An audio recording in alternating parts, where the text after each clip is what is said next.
Bonjour et bienvenue dans cette nouvelle vidéo de Budgeconomy.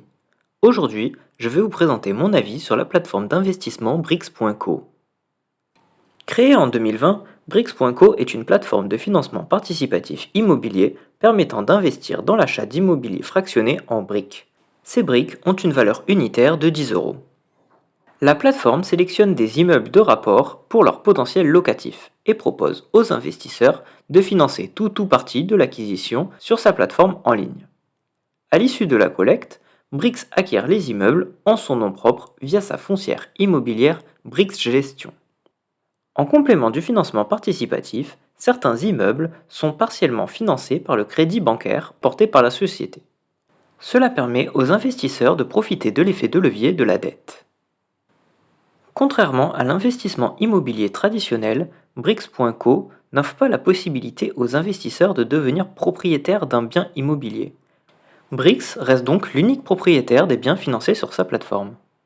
Initialement, le contrat signé entre Brix et les investisseurs était un contrat en royalties. Ce contrat a évolué en 2023 pour devenir un contrat obligataire. Si nous nous intéressons au côté positif, Brix propose des améliorations au secteur du crowdfunding immobilier. Avec un coût d'acquisition de 10 euros par brique, cette plateforme a réussi à rendre accessible l'investissement immobilier.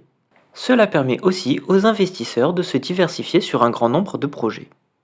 Avec un taux de rendement annoncé autour de 8%, il s'agit d'une plateforme qui propose des investissements rémunérateurs. Enfin, Brix est la première plateforme à avoir mis en place une marketplace. Cela signifie la possibilité de revendre les briques entre les utilisateurs. Cependant, des points négatifs viennent nuancer ce tableau. Au niveau de la marketplace, par exemple, il y a peu d'acheteurs. Cela signifie un manque de liquidité sur vos briques. Il se peut donc que lorsque vous cherchiez à vendre vos briques, même en dessous de leur prix d'acquisition, celles-ci aient des difficultés à se vendre. Le second point négatif est la rentabilité de l'investissement. En effet, chaque investisseur compare les investissements en fonction des rentabilités.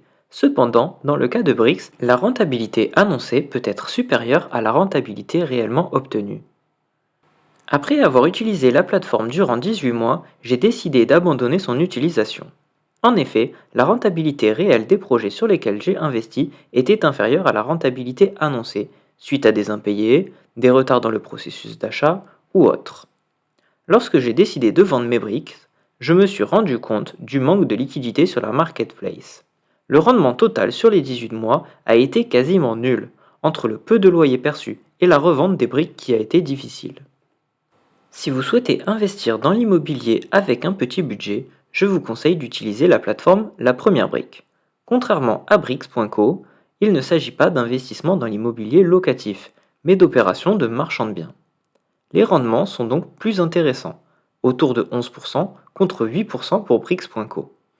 Cependant, s'agissant d'opérations d'achat-revente immobilière, le risque reste important. Si le sujet vous intéresse, je vous invite à visionner ma vidéo sur la première brique qui apparaîtra en vignette à la fin de cette vidéo. Vous l'aurez compris, mon avis sur la plateforme Brix.co est mitigé. Bien que cette plateforme propose un investissement en immobilier accessible à toutes les bourses, j'ai arrêté d'investir dessus afin de me concentrer sur des plateformes qui me semblent plus intéressantes. Cette vidéo touche à présent à sa fin.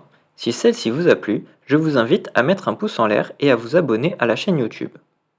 En attendant la semaine prochaine, si vous n'avez pas déjà vu ma vidéo sur la première brique, je vous invite à aller la visionner.